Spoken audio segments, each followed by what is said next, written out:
Now we're looking at the last part of homeostatic control, and this last part, it is based on what is known as thermoregulation.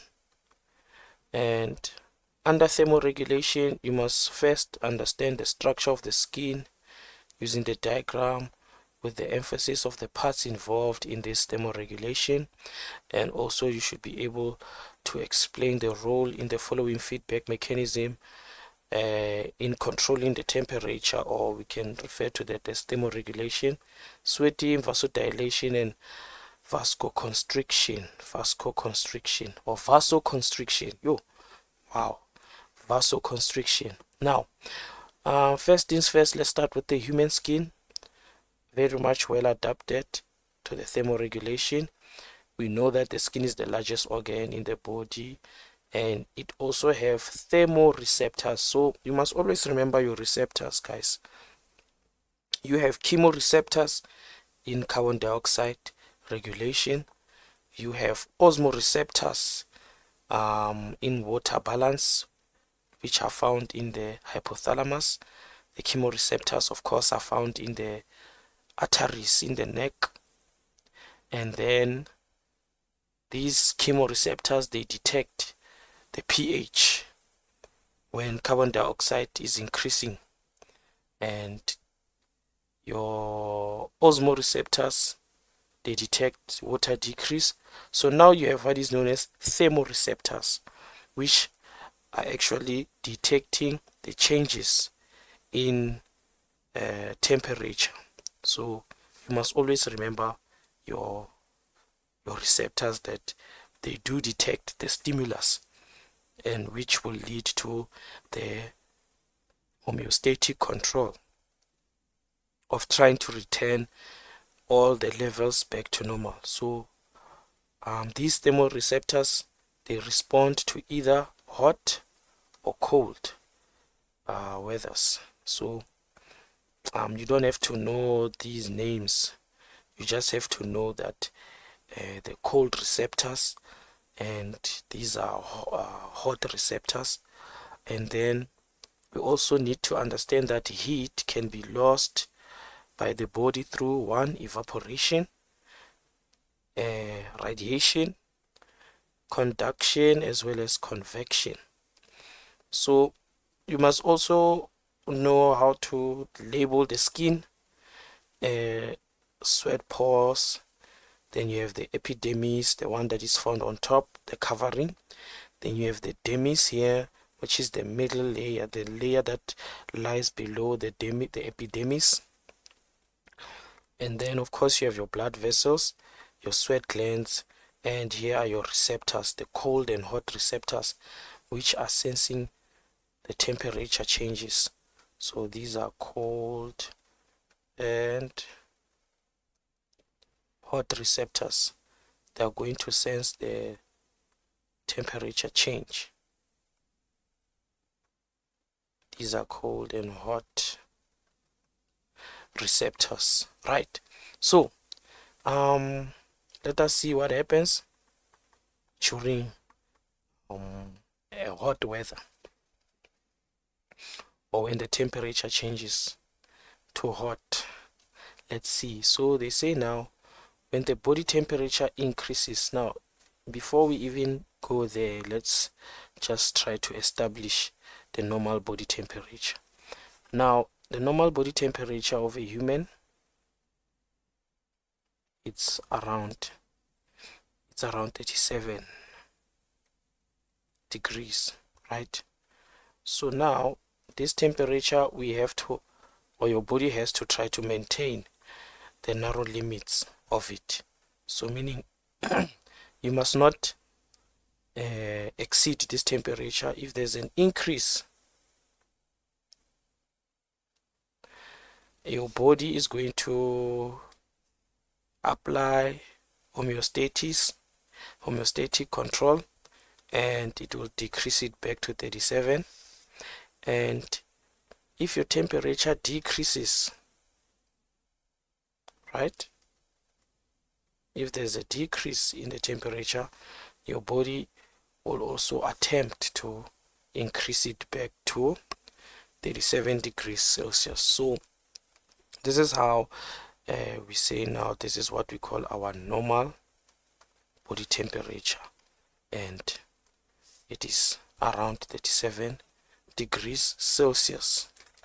You must remember that. Now, but they won't ask you to state. It's just a way of remembering that the body has to have a certain temperature that must be kept constant.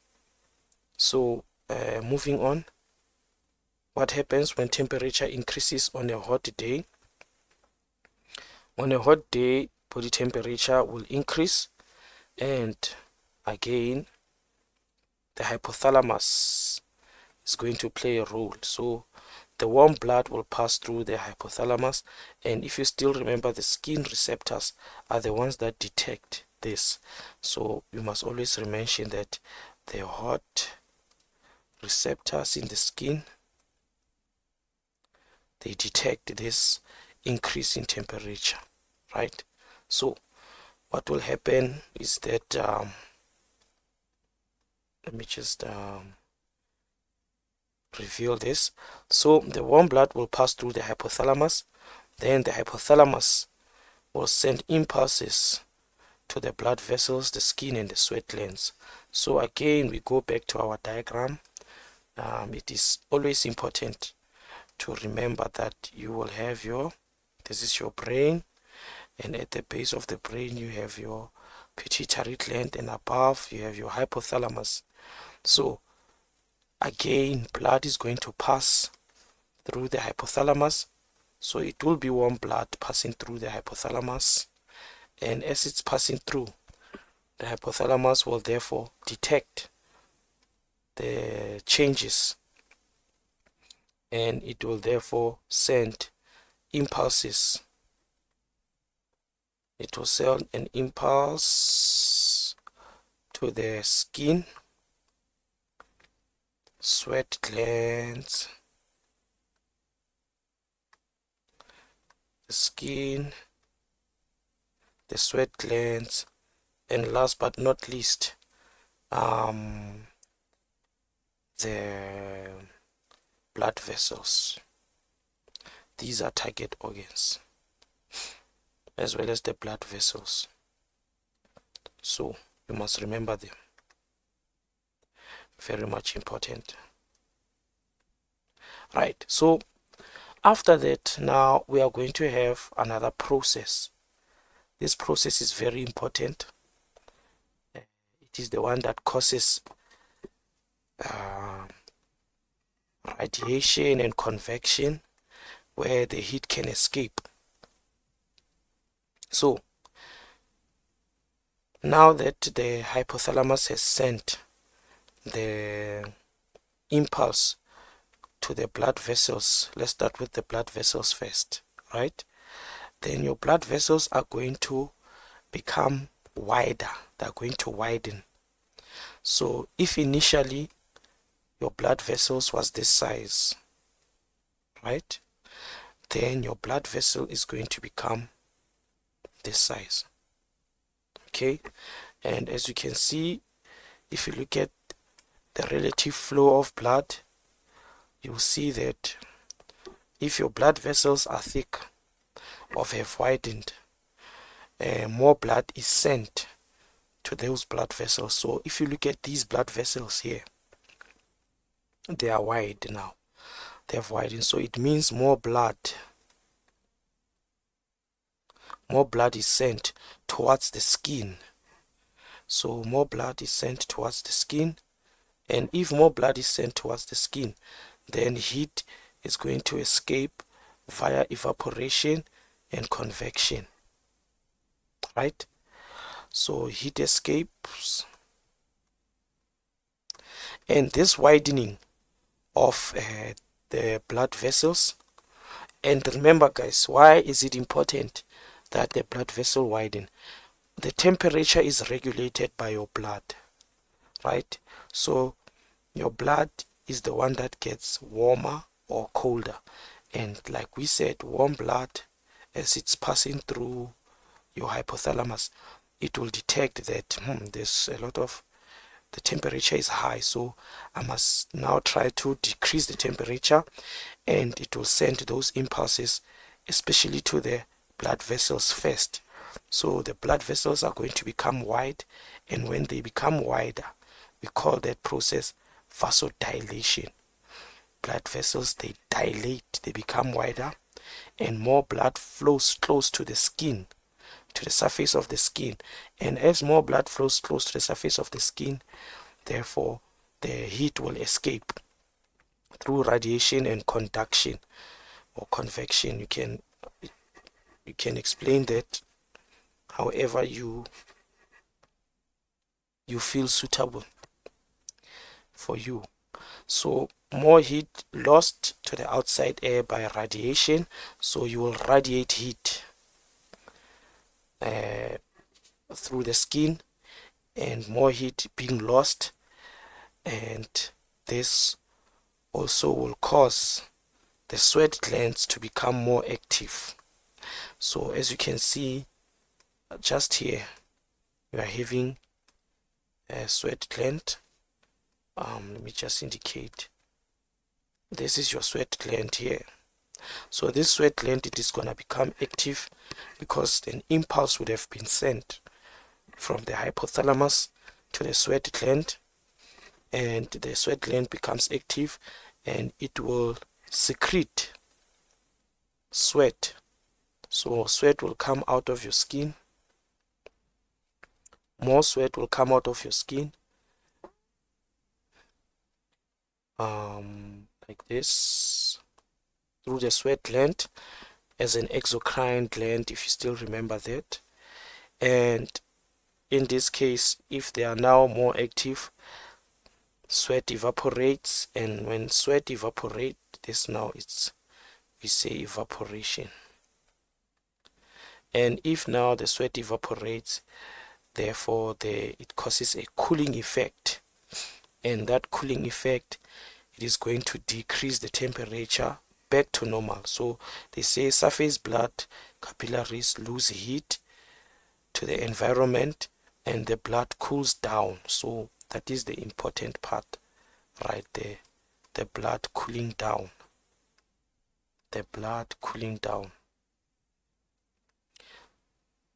Right, so we have an important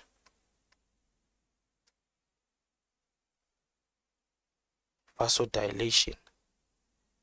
That's a process whereby the blood vessels become thicker and more blood flows towards the surface of the skin.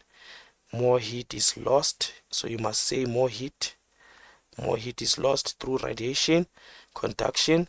Sweat glands are therefore activated, they become more active, the sweating occurs, and the sweat causes a cooling effect to the skin, and more heat is lost, and the body cools down, and the temperature decreases back to normal. So the reverse or the opposite happens when cold blood flows through the hypothalamus. So let's just say maybe cold blood will flow in this direction, right? So the cold blood will flow through the hypothalamus, and of course the cold receptors will detect the decrease in temperature.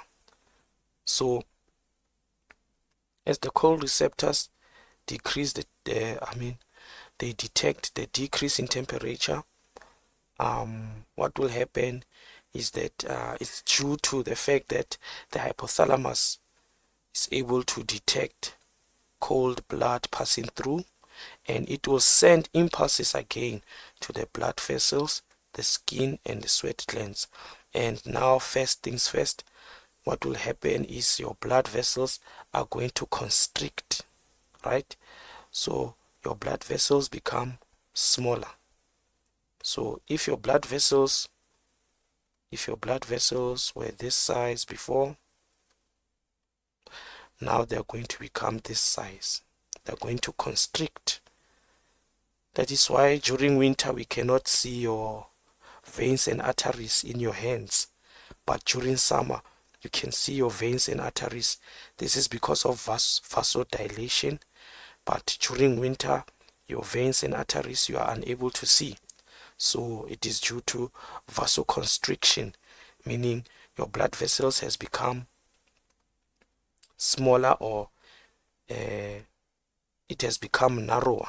So if more blood was flowing through this, and now you have vasoconstriction, therefore less blood is going to flow towards the surface of the skin. So you're gonna have less blood flowing through the surface of the skin, and that means that if there's less blood flowing through the surface of the skin, then less heat is lost. So we are gonna say less heat is lost through the skin, right? Why is less heat being lost? Because remember, your body is trying to keep warm. So during vasoconstriction, blood vessels, they become narrow, less blood flows towards the surface of the skin there, and less heat is lost to the outside air. Now once again, you'll have your blood being sent, but now this time less blood is sent to the not blood but impulses. Now since now cold blood is passing through, then your sweat glands, they become inactive, and when they're becoming inactive, there is no sweat occurs. That is why during winter you don't sweat, therefore no evaporation, and thus no heat is lost, and your body is going to warm up and it will increase back to normal. So that's how temperature is regulated in your body by the skin. So you must also study that, because they like asking these questions.